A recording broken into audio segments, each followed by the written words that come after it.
Bismillahirrahmanirrahim. Assalamualaikum warahmatullahi wabarakatuh.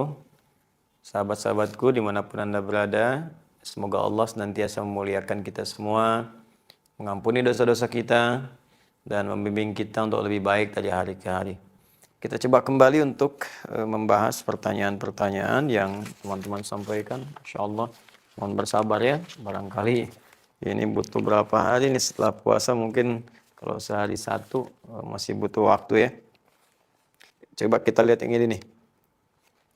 Apabila seorang wanita yang sudah pernah menikah lalu berpisah ya dan merencanakan menikah lagi, tapi dari pihak keluarga kurang merestui karena alasan jauh, akan tetapi tetap bersikukuh untuk menikah, apakah berdosa? Jazakallahu khair.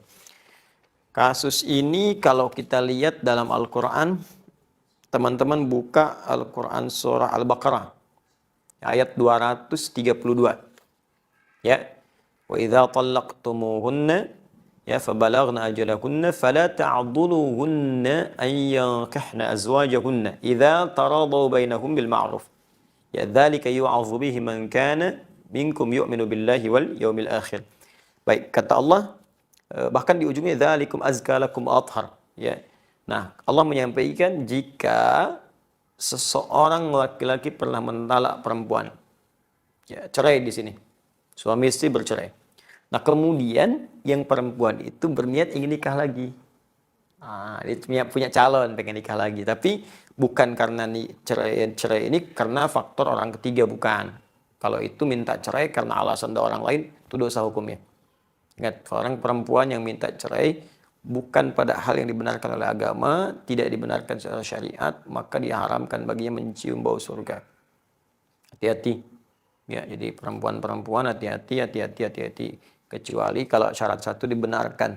Ya, kalau dari perempuan misalnya minta mengajukan khulu' karena perilaku laki-laki, misal, mohon maaf, dibuktikan secara meyakinkan menzolimi secara fisik, ya, bisa menyebabkan misalnya fisik terluka, bisa mengancam kepada nyawa, ya.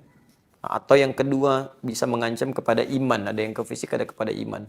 Pada iman tuh dilarang sholat, disuruh minum minuman, disuruh mabuk, disuruh macam-macam yang buruk lah ya. Nah itu terancam itu dan tidak bisa dinasehati, tidak bisa difasilitasi, tidak bisa ditengahi.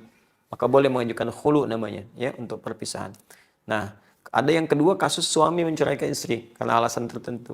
Nah, kata Al-Quran, kalaupun kemudian terjadi perpisahan itu, lalu si perempuan mendapatkan calon yang dia lihat bisa menjadi imam yang baik, kan? Persyaratan kebaikan terpenuhi secara syar'i, maka nasihat Al-Quran, fala ta'dhuluhunna, kata Allah, hei para wali, jangan persulit mereka untuk menikah. Ya, beri jalan. Nah, Al-Quran itu sangat indah, sangat sayang, karena tidak mudah status perempuan yang baru berpisah, apalagi di masyarakat disebut dengan nama tertentu, mendapatkan pasangan-pasangan yang bisa membimbing kembali, itu tidak mudah. Ya, tidak mudah. Karena itu Al-Quran begitu melihat peluang seperti itu, dicek dulu. Kalau memang orangnya baik, tidak menyulitkan, dan komitmen jadi imam yang baik di keluarga, maka permudah, jangan persulit. Karena tidak mudah menemukan lagi kemudian orang yang ingin membimbing. Nah, jadi itu kondisinya. Nah, ini alasannya karena jauh. Alasan jauh itu kan relatif. Ya, jauh sekarang mudah dijangkau. Ya, ada dengan jauh itu termasuk bukan termasuk syarat syariat. Ya, bukan termasuk syarat syariat.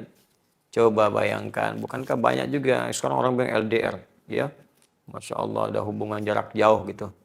Nah, tapi mohon maaf, kalau kita lihat zaman-zaman dulu juga betapa banyak orang-orang menikah dan LDR itu sering terjadi. Bahkan dulu nggak ada gadget, ya, nggak ada media sosial, nggak ada telepon sama sekali. Kontaknya paling-paling kontak batin, terus datang kemudian hari. Ya, bukankah Nabi Ibrahim pernah terpisah jauh? Ya, tapi bukan alasan kalau ada komitmen untuk datang. Beliau di Palestina, Sayyidah Hajar dengan Ismail kemudian di Mekah, bisa ditengok. Datang, ditengok, dilihat, kan perkembangan dan sebagainya. Ini komunikasi sekarang banyak. Jadi pastikan bahwa suami itu amanah. Ya, kemudian juga bisa memberikan nafkah yang cukup, sifatnya terpercaya, ya, kemudian juga bisa melindungi, memberikan kasih sayang. Kalau itu terpenuhi, maka keluarga mudahkan. Saya kira begini, ini yang bertanya, kalau ini akhwatnya, jelaskan ke keluarga dengan baik. Jangan berkonflik, jelaskan. Dan berikan keyakinan. Karena boleh jadi keluarga itu menolak, bukan karena tidak menginginkan. Boleh jadi dalam konteks ini ingin melindungi. Kadang-kadang kasih sayang itu kalau tidak dikomunikasikan dengan baik, ya jadi salah paham pada ujungnya dan salah penilaian. Ya, sama hal-hal yang kadang-kadang kita menulis di WA karena nggak ada ekspresi, ya keterimanya bisa lain. Maka jelaskan sepenuhnya, sampaikan bahwa alhamdulillah boleh jadi ini hikmahnya Allah kirimkan seorang pasangannya lebih baik, dia perhatian, dia jujur, dan ini bukti-buktinya, keluarganya begini, kenali keluarga dulu, tanyakan.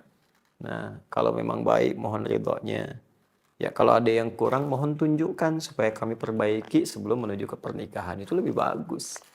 Ya, jadi daripada merajut konflik gitu yang tidak dibenarkan.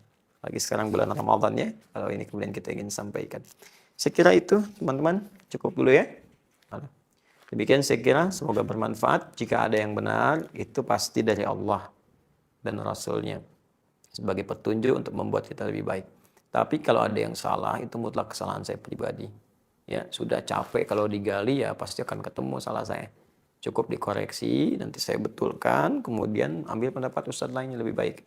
Ya, itu akan lebih mulia, lebih objektif, dan insya Allah bernilai baik insya Allah subhanahu wa ta'ala.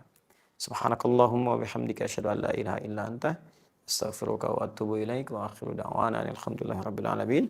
Al-afu minkum, al-hidayat. Assalamualaikum warahmatullahi wabarakatuh.